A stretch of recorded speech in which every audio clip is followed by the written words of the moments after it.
Welcome to Austin Action Fest. I am Keisha, and I am one of the coordinators for the festival. I'll let Danielle introduce herself. Hi, I'm Danielle Cavanis Weatherford, and I am the creative director for the Austin Action Fest. And we have a special guest with us here today. We have Paris Rogers from AfraFlix. Hi, Hello. Paris. Thank you so much for being with us. We are so happy to have you. No problem. Nice to be here. So I wanted to start off by asking you about AfraFlix. Can you tell our audience and tell us how you got AfraFlix started and why you got it started? Okay. I've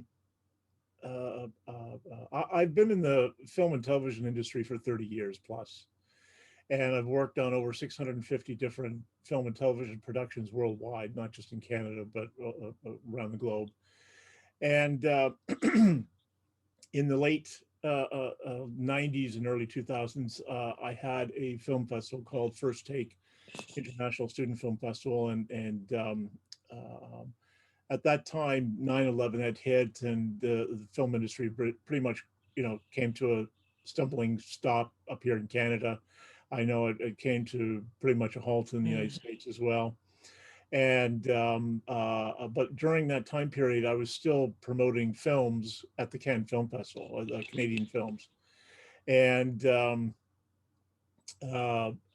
somebody, a Japanese producer of all things, who I had befriended, who I'd helped in a business deal prior, came to me because they knew everybody was out of work in Canada, and she asked me, "Listen, can you scout some locations for me?" And I said, "Sure.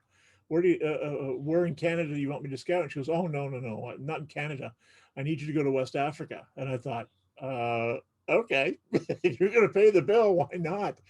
And I went to Ghana, West Africa, for the scouting mission, Mm-hmm. one of many. And there was a nice young lady sitting at the business center, and I just could not stop looking at her legs. So all of this mess and for all these last years have all been because of a love of a woman. And that's how that's how I got involved in down the road. But I ended up opening, or because I'm also the owner and executive director for the Toronto African Film and Music Festival, and I Mm-hmm. launched that festival because of her. I wanted her, when she came to Canada, to have to be able to work with me on projects. Um, and then I was looking for ways to supplement the festival's income, and I was looking closely at what Netflix was doing over a decade ago, Mm-hmm. and so I started hatching out a plan. And over a course of a decade, I started putting little pieces together, although the legal framework for the company and that kind of stuff in Canada. And then I started building an international team around the world. We have offices in Cairo, Egypt. We're in Ethiopia, obviously. Now we're in Johannesburg, South Africa. We're in Accra, Ghana. We're forming ties in Jamaica. We've got ties in the United States now. We've got ties into the UK, Russia, Brazil, places I would not even imagine. But the whole concept of AfraFlix came about is because we wanted to do some kind of distribution attachment with our festival here in Canada. Mm-hmm.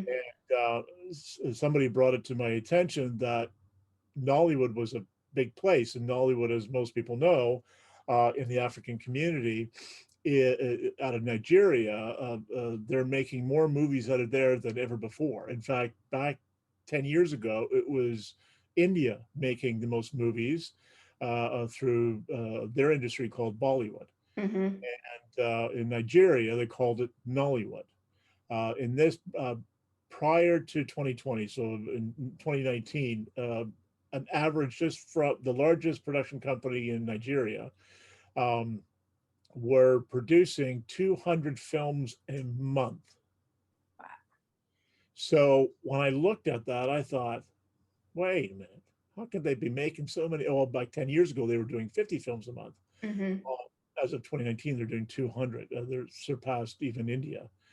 And so I put an international team together with the premise that the only thing that's really not online uh, in a great abundance is African stories. And if you take a look at what Nigeria is doing in their film industry, and then you start including South Africa and Egypt and Ethiopia, by the way, is the second country on the continent of Africa that makes most films, but they make about 120 a year. But they have the most ticket sales in movie theaters in Ethiopia because Interesting. the films in Ethiopia actually don't even see the light of day beyond their borders because they really don't have I don't any. have the infrastructure. Mm, They move don't. it out. So when I started looking at the bigger picture, I started looking at filmmakers, no matter what part of the world they were, whether they were in France or the United States or the Bahamas or wherever they were, whatever country, Italy, Australia, wherever. Um, and then just before Christmas, Russia, you got 50,000 Africans living in Russia, and they're making films and TV shows up there. I soon came to do the number crunch, and you're looking at well over 1,500 films and TV programs every month worldwide. So then I kind of looked at the bigger picture of what everybody was doing. And because the African culture is not just one tribe, it's thousands of tribes Yeah. and tens of Mhm. thousands of languages. So Um, can I ask you really quickly, how were you received initially with, was it just, we have stories and we want them beyond the borders of where we are, and we are so glad that you're interested in what we're doing? How were you received? um, like in Ethiopia per se, Yeah. when Mhm. first announced Jurga, who's our guy in Ethiopia for East African operations, and he put it over social media, his social media just blew up.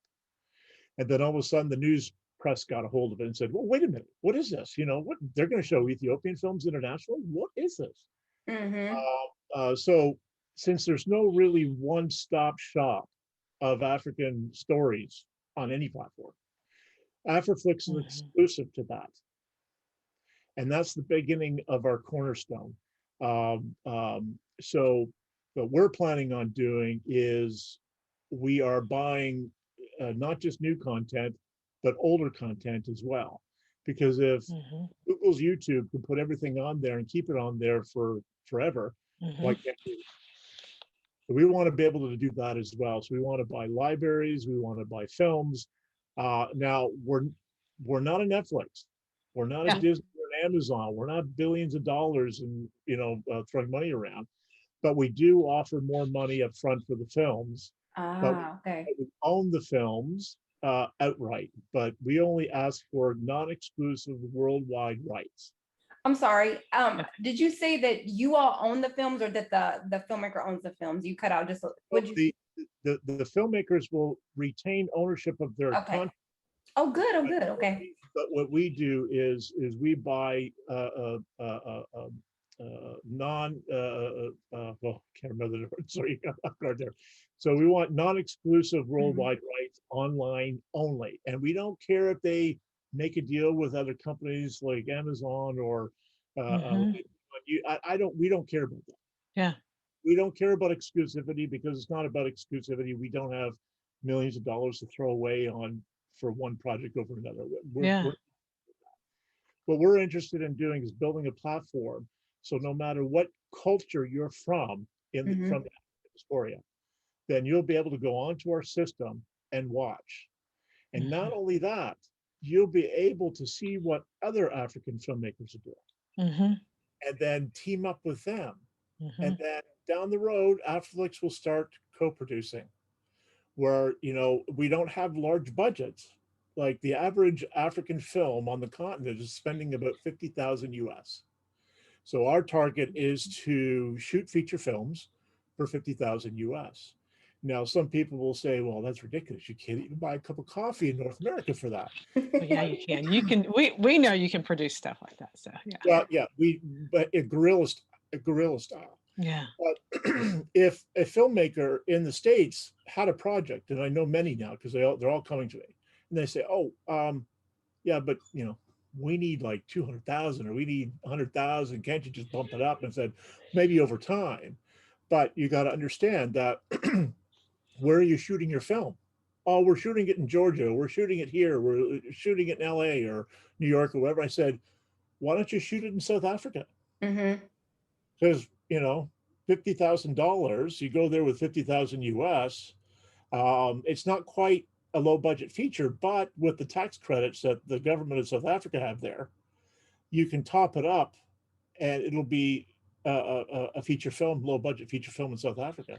So Yeah. now you do your entire project. Now you may not have the same, background settings, but now you've got an option to shoot in another country and team up with other cultures and filmmakers and actors and directors and writers. The biggest thing about uh, the African culture is that there are so many different cultures and different tribes that they're Mm-hmm. all advocating for their own space, and we love that. Mhm. But it's to be able to bridge that gap, to bring Yeah. producers and writers and directors and from Yeah. different backgrounds, from different African cultures from around the world, not just from one country over another, but from around the world, and make it truly a universal thing. Hmm. Wow. That's wonderful. I was talking to somebody the other day from Liberia with about something very similar that that he's interested in. That's exactly what you just said. He would love to bring things over to that area and be able to build that infrastructure out a little bit more for the entertainment business. And that's why a lot of African filmmakers leave the continent of Africa, because they Mm-hmm. can go somewhere else and get a separate career. They can go into nursing, or they can go open up a cafe, or they could do something where they're making a livable wage and they can save money, and over time save enough money to go back home and shoot their film. Exactly. And then Mm. back into, so that's what a lot of filmmakers end up doing, because there's just not a lot of opportunity. AfraFlix will also be very present in South Africa, as because I've named the country already. Their country is devastated, not just with COVID, but their film industry collapsed 2 years ago, Mm. and everybody ran for the hills, and people didn't get paid, and for 8-9 months at a time, and they'd get like a couple of weeks' wages worth. They still have production down there, but it's next to nothing, and we want to help bring that back. Mm-hmm. And the way What? we do that, is to get the support of those who will subscribe to AfraFlix over time.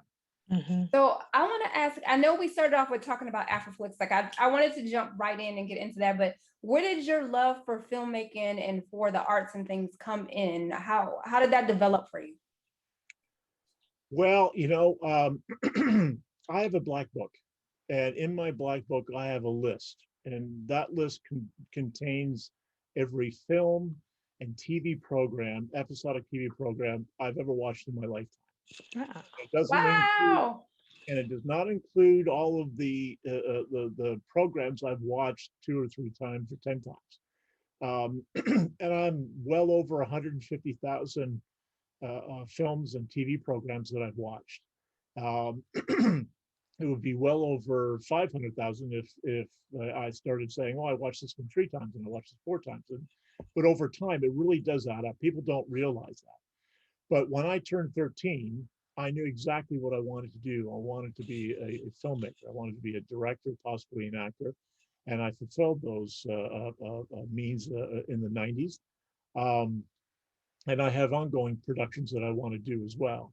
So with me launching AfraFlix, we are now in the throes of hiring more international team members to come on board to be our associates, that'll help us do different aspects for AfraFlix and its entire system. Um, and then we're launching on a platform called Start Engine. I don't know if Mhm. you know what that is. It's an equity crowd-based funding. So Yeah. AfraFlix is I'm not up and running familiar. yet. We are planning to have something up and running before December of this year. but we were delayed over a year and a half because of COVID. Yeah. Mhm, mhm. We had a bunch of money in the beginning. We had all our ducks in a row. We did all the paperwork. Everything was ready to go a year March, and then the scare of COVID happened, and the markets lost $3 trillion, and what little Yeah. money we had put aside from a couple of investors disappeared overnight. And So, you know what? Can I ask? I'm sorry to interrupt. You've got me. I know we're coming back to AfraFlix, but I just can't, I can't get this one little thing out of my head because you said your black book. And that black book, I'm going, what made you want to even start writing the black book? Where, That's a good um, question. it was in my early days yeah, of working in the film industry. As I started in 1990 officially, yeah. I Mhm. started working security, and it was always overnight shifts, always, because unless it was a night shoot, then we'd work days. But I'd be working 6, 7 days a week. It was a flat hourly wage, but it was a lot better than minimum wage back then. And we had time to kill. And then one day I thought, I wonder how many films I watched. I don't know. It just popped in my head, and I started writing down. And I thought, well, okay, let's list all the films I watched with Arnold Schwarzenegger, or let's with Goldberg, and let's watch what. And Would then you pick them apart? Would you like take a look at the way they directed, what the locations were? Because well, it's I did over time. okay. I did over time, but uh, uh, once I started in the industry as Yeah. just plain security, watching street cones or trucks or whatever, a lot of the times I actually wouldn't go home at the end of my shift. I'd Mm. actually wait and watch the crews work. I'd watch the electrics, Mhm. get their gear out, and I'd ask questions about it, and I'd annoy everybody. We don't, Mhm. we gotta set up, get out of our way, kind of deal.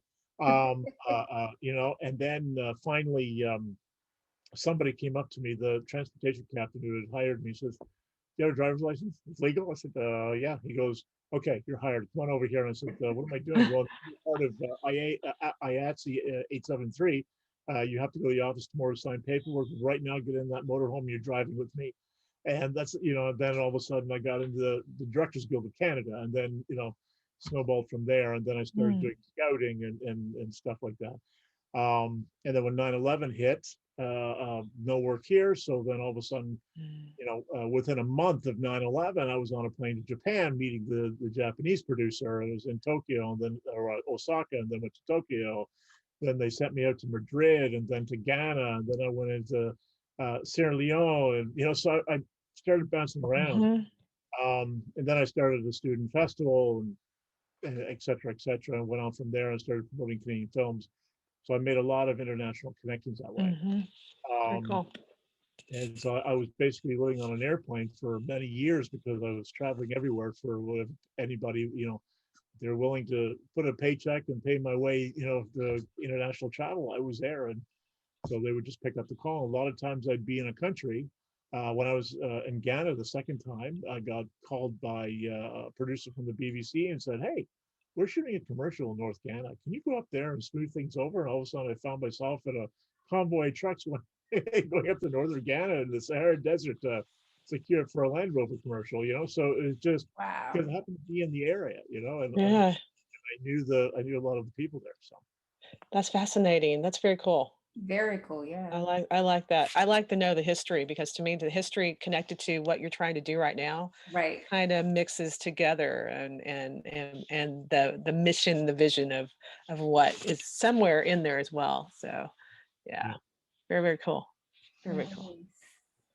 Nice. I know you mentioned, let me make sure I say it right, Toronto African Film and Music Festival. Is that That's yeah. okay? I know you mentioned that. Can you talk to us too about your connection to that festival, and what you do for that festival? Well, I own it. Okay. I'm also the executive director, and I pretty much program the entire festival. Wow. I've had guest programmers in the past, and we've seen films from at-risk youth in the largest refugee camp in northern Uganda to full-blown feature productions out of South Africa and out of New York or LA or We've had films from all over. We haven't had any films from Russia though. I didn't even realize Hmm. up there until last November. But we didn't do the festival last year because of COVID. We're not planning to do the festival this year, unfortunately, because I'm spending most of my time on to get AfraFlix up and going. Hmm. And it's such a massive beast that it's taken a lot of my energy and a lot of energy of all my team and everything. Um,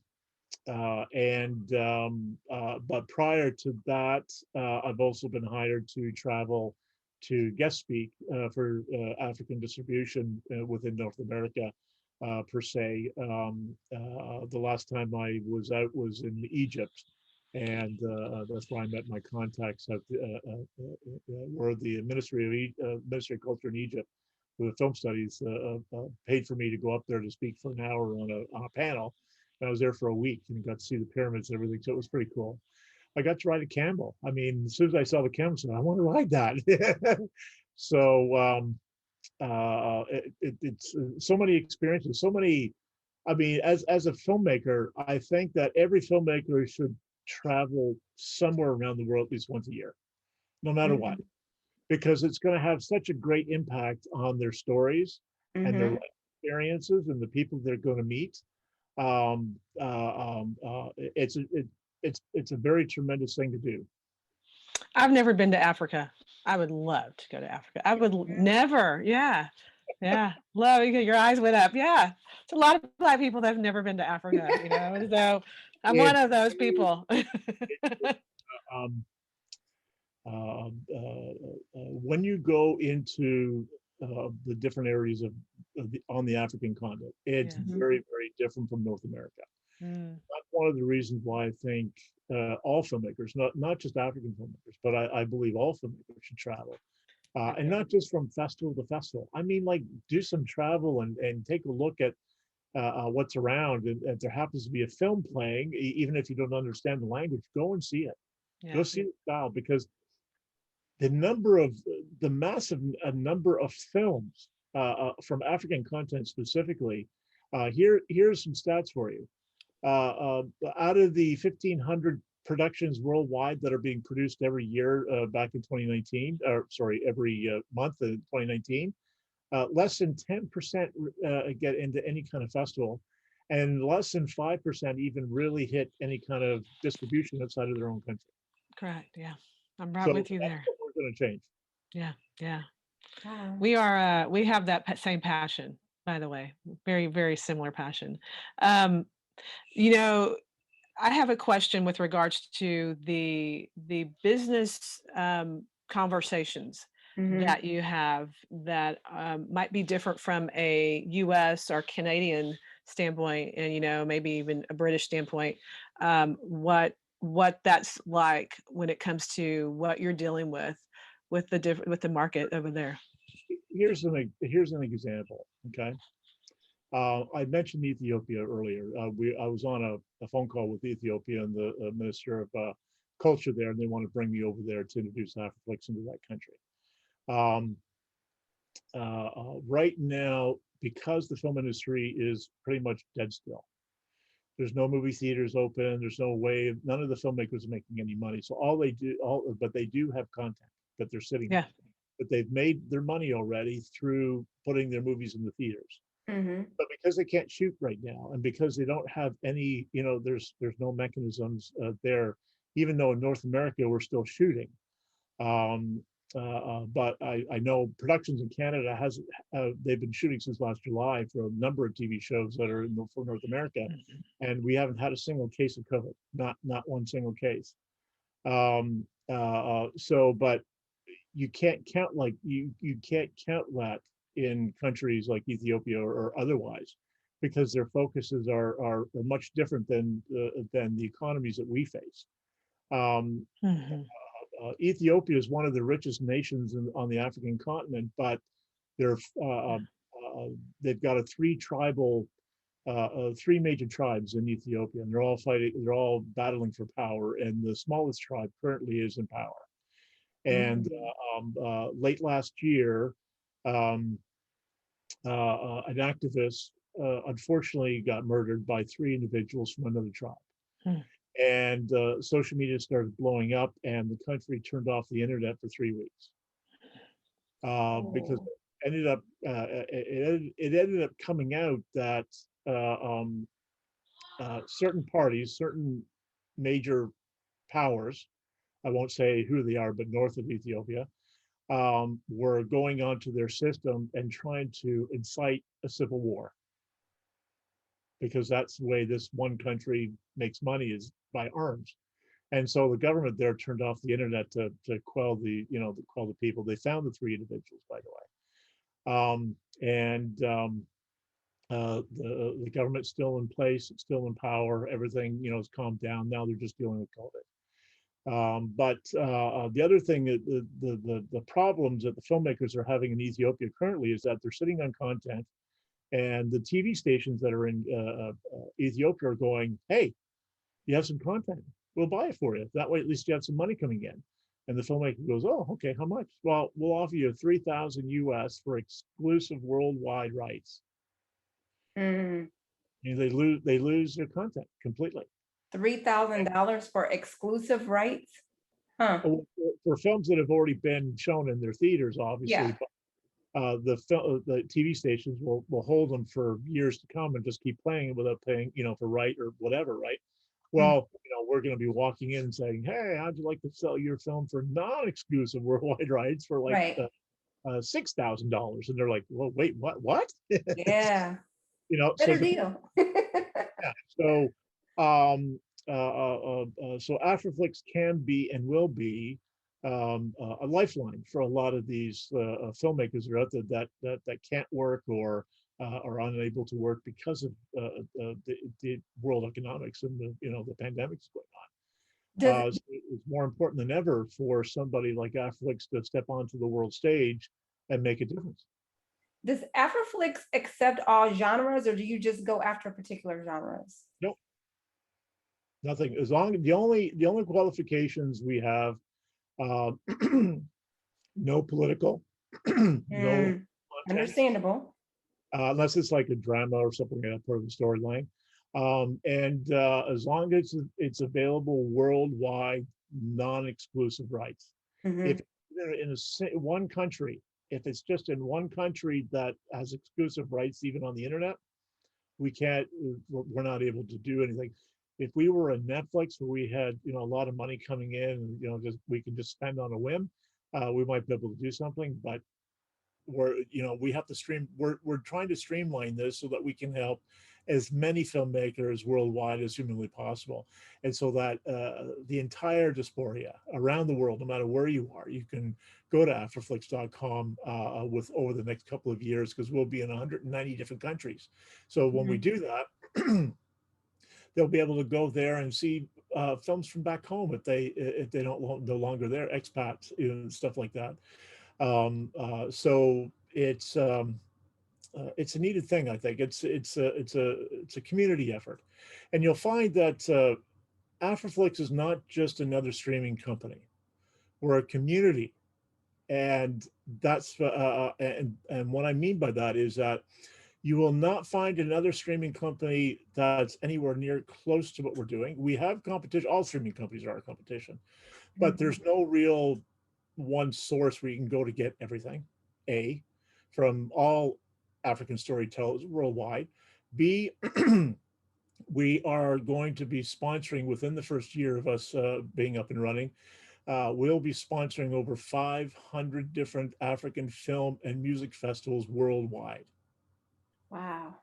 That way we go straight into the communities. We're not going to say, "Oh yeah, let's get this big wig celebrity for $1 million so they can promote AfraFlix," and that's the end of it. No, well, why would we give one person $1 million when we can, give $500,000 to 500 different film festivals around the world that could really use the money to help for their programming and their guests and their speakers and whatever else they need. And then we get straight out there in the community, so we don't have to spend millions and billions of dollars of advertising to be number one out there. We don't need to do that because it'll just happen overnight organically. Yeah. Yep. It's the community voice Yeah. that does that. Yes, it spreads And that. down the road, we're going to be getting our hands involved. Obviously, we're going to be helping South Africa try to rebuild their industry down there a little bit at a time over the next few years. We're also going to be launching a foundation through AfraFlix. We're going to be starting in similar to what an NGO who came to us for support, who do they bring education and equipment to teach at-risk youth in the largest refugee camp in northern Uganda. And we've seen the films that these young people are making, and they're really great. They're really, really remarkable for what they have. And so we want to mimic that, and we don't just want to do it in the refugee camps, but over time, we want to be able to spread AfraFlix around the world into different communities where there's at-risk youth, where if they want training for film and new media, we want to be able to provide it. And this and this program will be fully paid for through AfraFlix. It will be not, I mean, we may have many partners in the area, but the overall meat and potatoes of the program would be sponsored by us, because it's just an outreach from the community being able to pay a monthly streaming fee so they can see content all the time, and that money is being used to go right back into the communities where you're not going to find a single streaming platform out there anywhere that has anywhere near an outreach that we were planning to do. Wow. Fantastic. Yeah, you got a lot of passion. I can hear it in your voice, and you've done a lot of research. And I bet there are American companies that might be interested in talking to you about some other partnerships with that out there. So, well, I would love to hear from them, because, like I said earlier, we're about to launch on a platform called Start Engine, and I know many people, many of your viewers and listeners know about crowdfunding, and there's 3 levels of crowdfunding. One is by donation. Or help me donate. I got to buy a new kidney or something. Sorry, I don't mean buy a new kidney, get an operation or whatever. And then you've got, I have a brand new product. You can buy it 60% less if you pre-buy it. So that way they have capital to grow their business. And then you have equity crowdfunding. And that's what we're doing with AfraFlix. So film festivals and the film community at large, or anybody, will be able to go on to Start Engine very shortly, and they'll be able to buy a piece of us and to help us grow, because we're trying to raise money on that platform. And then if there's anybody who wants to partner with us for things down the road, and I don't mean just we're going to throw financing their way to shoot a film or something like that. I mean, if there are internet companies south of the border that want to team up with us, or if there's production companies that want to team up and somehow, we're open to any kind of possibility. I want to also ask you this when we get to the very end, but I love that Danielle brought up that question. But if someone wants to reach out to you or find you, where can they go to find you or contact you? Well, I am on LinkedIn. Okay. I'm on there, so people can send me a message that way, or ask to befriend me. They could also go to AfraFlix.com. Our general email box is info@AfraFlix.com. And that would be the 2 best ways to contact us. My email gets so plugged, my personal email with Afra gets so plugged. I'm going through like 150 emails a day now. yeah, I can imagine. And that's not even spam. I can't even tell you how much spam we have. So yeah, so there's lots of different opportunities with AfraFlix, and if people have ideas they want to bring to the table that we want to go down the road with, that we can facilitate or maybe look at, we're open to any kind of opportunities. Wonderful. Awesome. Wow. Well, I know that something that we talked about is that I can hear your passion that you have for helping other people, helping filmmakers, wanting people to be able to get their content out there. So this same passion that you have for other people, it transfers to little people too? Is that true? Please talk to us about how you got started with being a Santa Claus. How'd that come about? Yes, I'm a professional Santa. I have been for 14 years.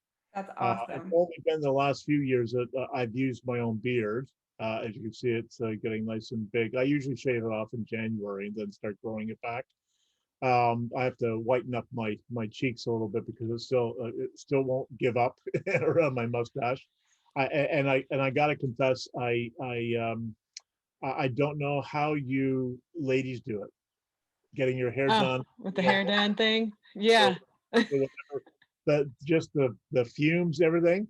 But I mean, I have it worse because I have it around my mouth and Oh nose. yeah. Yeah. Yeah. Well, And, sometimes depends on how and old you get. It's kind of, but no, we won't go there. it goes in there and just stings my sinuses, and oh my Oh, God. ugh.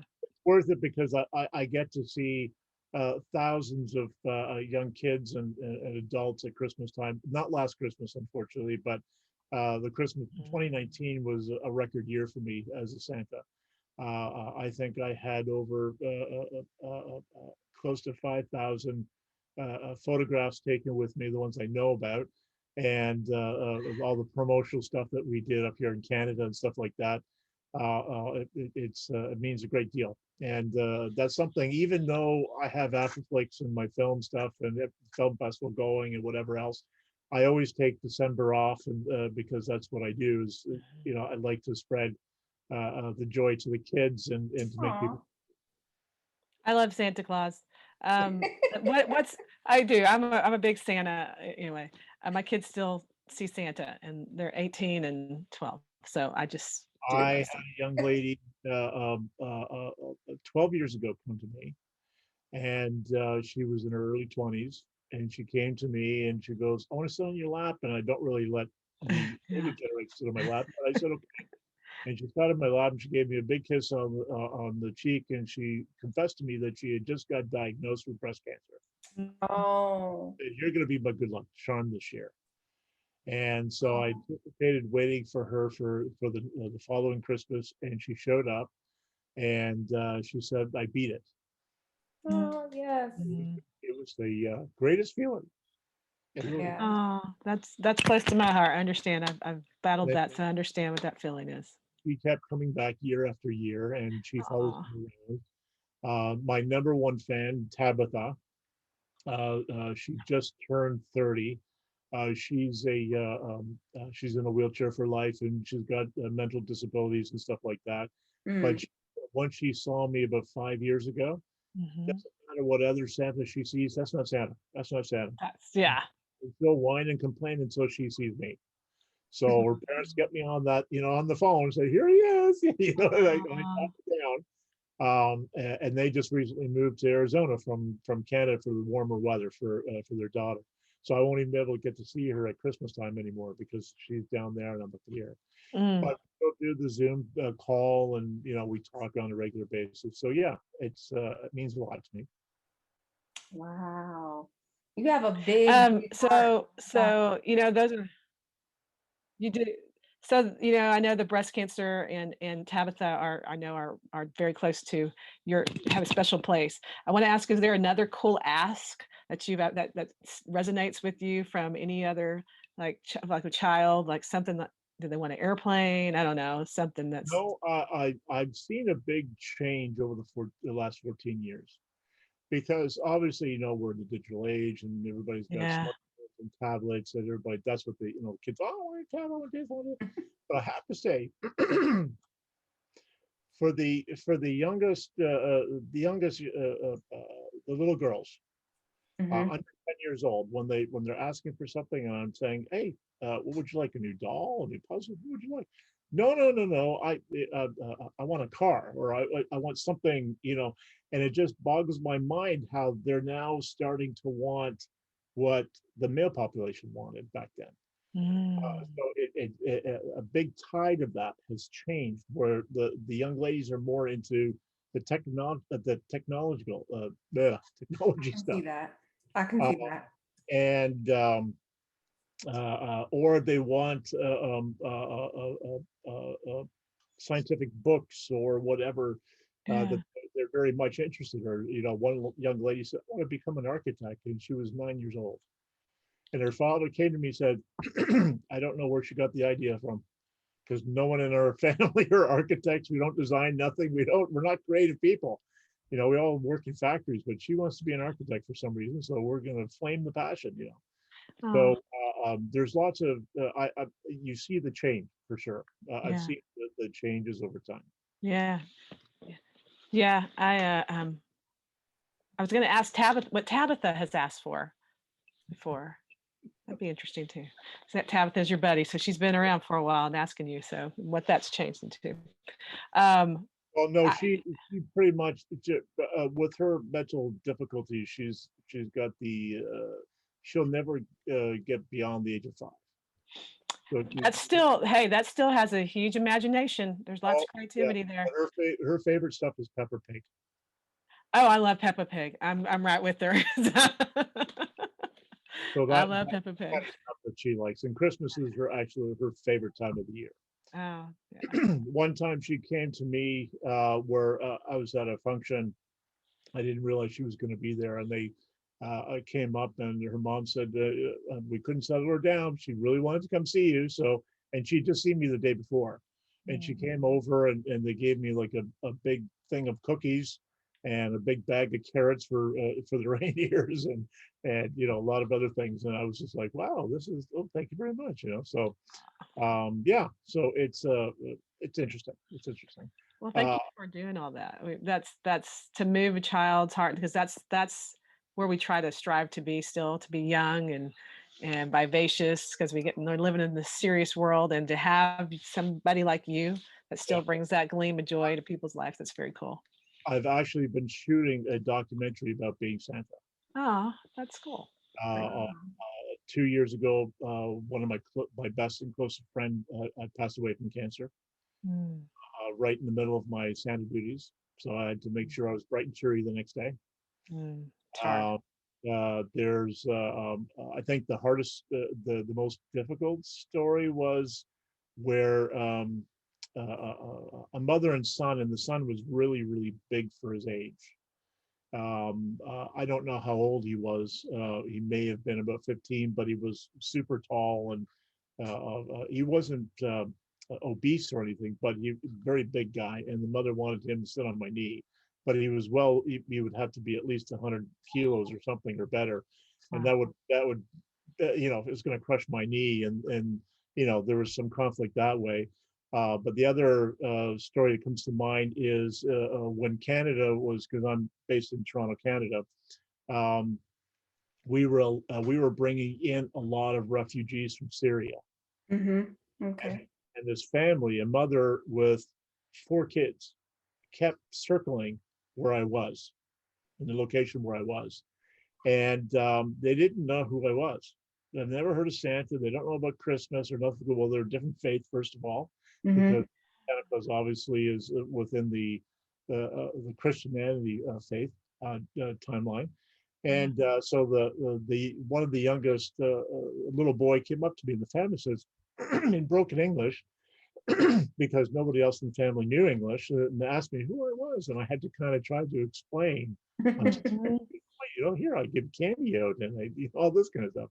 So it was a big culture clash for sure, and that's something I really enjoy when I do my travels, and I'm going to enjoy when I go to Ethiopia coming in late summer, because it's a chance to see a new culture, a chance Yeah. to see how they actually do things over there. Meet the filmmakers, so they can tell me their stories, so that hopefully Mhm. we can broadcast and tell their stories on our platform. Very cool. As we get ready to wind the interview down, I wanted to ask, because I know we've talked about a lot of different things, we've gone a lot of different places. Was there anything that you wanted to make sure that you shared, anything about what you do or AfraFlix or anything like that that we haven't asked yet that you want to get out? I think at this point in time, we're seeking partnerships.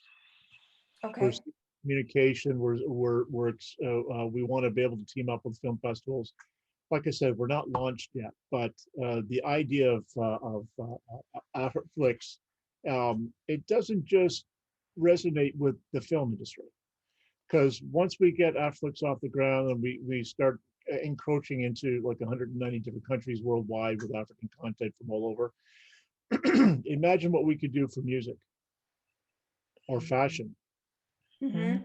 education. So it's a much bigger picture than anybody actually realizes. In fact, a lot of my staff, I don't tell them the whole picture because I think they'd be afraid and run the other direction. Because they just want to go. Mhm. But we're looking to expand. We're looking for people that would like to help spread the word through their social media platforms and stuff like that. And I think that's the most important thing right now is just to get the word that we're coming. Be prepared. We're coming. We're going to have a lot of content over time. It's not going to be a lot in the beginning, but as we move forward, and the most important thing is if anybody wants be to be part of AfraFlix, either as as a festival supporter or as a somebody who wants to buy a few shares in AfraFlix over Start Engine when we launch there very shortly, then they have that opportunity to do so because it's the will of the people. It's not the will of the big bankers.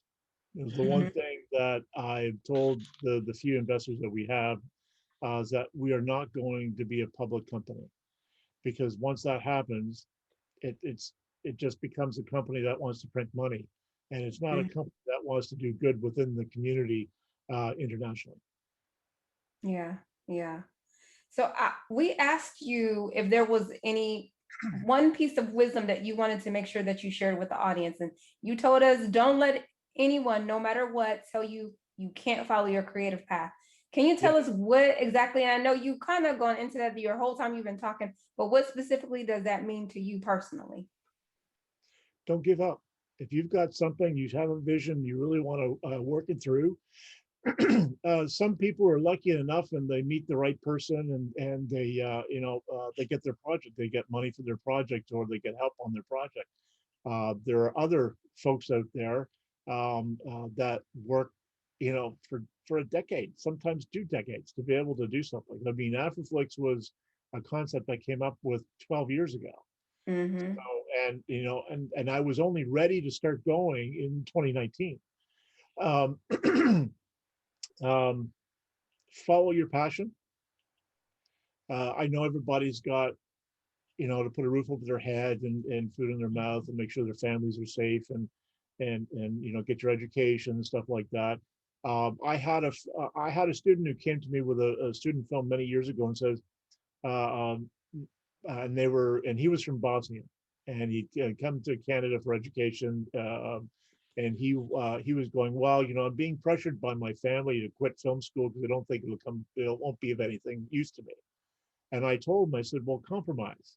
Why don't you get your English degree on top of that? That way, it gets your parents off your back because you've got something to fall back on, and then you can still do your film school. Well, now he's one of the more popular celebrities in Bosnia for filmmaking and on TV shows. So he was able to follow his passion, but also Mhm. have a compromise or a backup, so his family will continue paying for his education, so that he could follow his dreams. Not everybody has those opportunities. Some people really struggle. Talked Yeah. to a filmmaker just north of Atlanta about a month ago who was struggling. He lost his son to violence. He was living out of his car, and so I'm in communication with him on a regular basis to keep his spirits up because he really wants to keep shooting films. But he's had a rough go of it, and not everybody's got a place to live, and not everybody, especially during these times. Yeah. But we have to rely on each other. We have to support each other, whether it's helping somebody with a meal or having a spare couch for somebody, to crash on for a few days or whatever. Every little bit helps everywhere. So it doesn't matter. There was a comment that was made on social media about a week ago, and somebody mentioned Jeff Bezos, and he said, "Well, he's worth 190 billion dollars." and there's only 7 billion people on the planet, roughly. And if he were to give $1 billion to every one of those people, he'd still be worth, 183 billion dollars. So there are folks that can help other folks, whether you're a film Hmm. or entrepreneur one way or another. We got to support our local businesses, our small, our restaurants and whatnot, because that's the only way we're going to be able to get through all of this and get back to the art of making films and to tell our stories. There's always an avenue where you can go. Network, network, network. It's the only way any filmmaker is going to make a career for themselves. Because if you stay at home and play video games, or just shoot a couple of films and edit them because you think you think you're so hot, but then you never get into a film festivals because you're not networking enough to know what else is out there. Um, it's all about environment. Hmm. Environment has everything to do in life. That's the first rule of all life on this planet. No matter if you're a human being or a bug or a mammal or whatever, it's all about the environment that you've grown up in. And then the next biggest thing in life is networking. As a baby, when you're hungry, you cry, or you got a wet diaper, you cry. That's the way you're networking to your family to get help. So that's the same ways we have to live our lives, in my opinion, no matter how old you are and no matter what you're doing. And that's why I love coming on these kinds of programs, is Hmm. because we get the message out about AfraFlix. We're a year and a half behind schedule because of COVID, but we have a solid team behind us. We have people that are teaming up with us around the world. We've got international governments that now want to, focus their efforts and help us get launched, such as like Ethiopia per se, where we can, really boost up their film industry, or South Africa in the next few years. So it shouldn't be any different in any part of the world, in any country, no matter what. Yeah, I know. I've heard you say because of COVID, and I'm sure that that's been on the lips of a lot of filmmakers this year. I've heard them say, that several times. I'm hoping that for all of us, we'll be able to get back to some kind of normalcy, start creating like before, get things out and everything. But yeah, what you were saying too, I was going to say that that's something that we've said as well, as far as like networking, getting a network together, connecting with other people, connecting with other filmmakers. That is a lot of really good advice.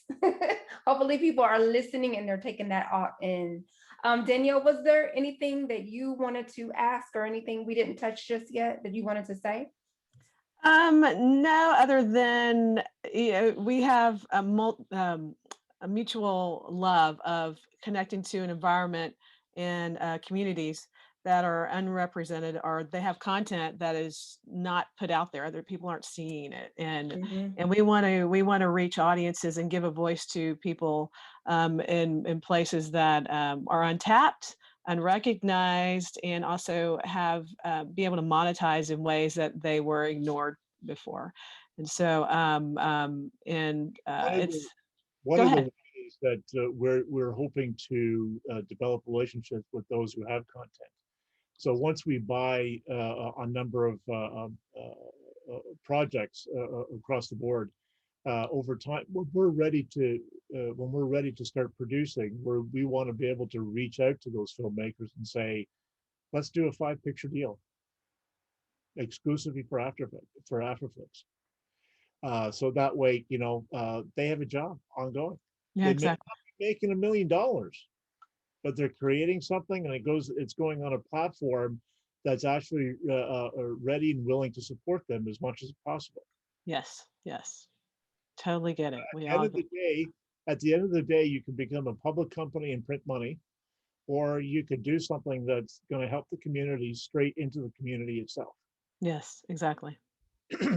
So, Paris, I wanted to have you go ahead and please share your contact information just one more time before we end the interview, just so people can have that and hear it again. Absolutely. So my name obviously is Paris Roger. You can see it on the corner of the screen over there. There. You can find me on LinkedIn. You could also just go to the email, just go to info at AfraFlix, not Afro, Afra. gotta tell you, I had to search that name. It took me not 8 years. It took me 6 years to come up with that name because I really wanted a .com because I wanted it universal. I didn't want it like a .au or something like that or whatever .net or .tv. I wanted a .com and every name of the site was taken. But info at AfraFlix.com. Awesome, awesome, awesome. Well, thank you again so much for your time. Thank you for what you've shared with us and for talking to us about AfraFlix. Very much appreciated.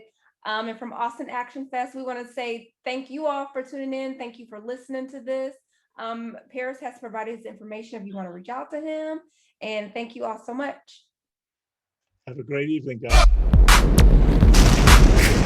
We focus on filmmaking from idea to distribution and everything in between. We focus on you getting your project in the can and for the world to see. Thank you for listening to the Austin Action Fest podcast.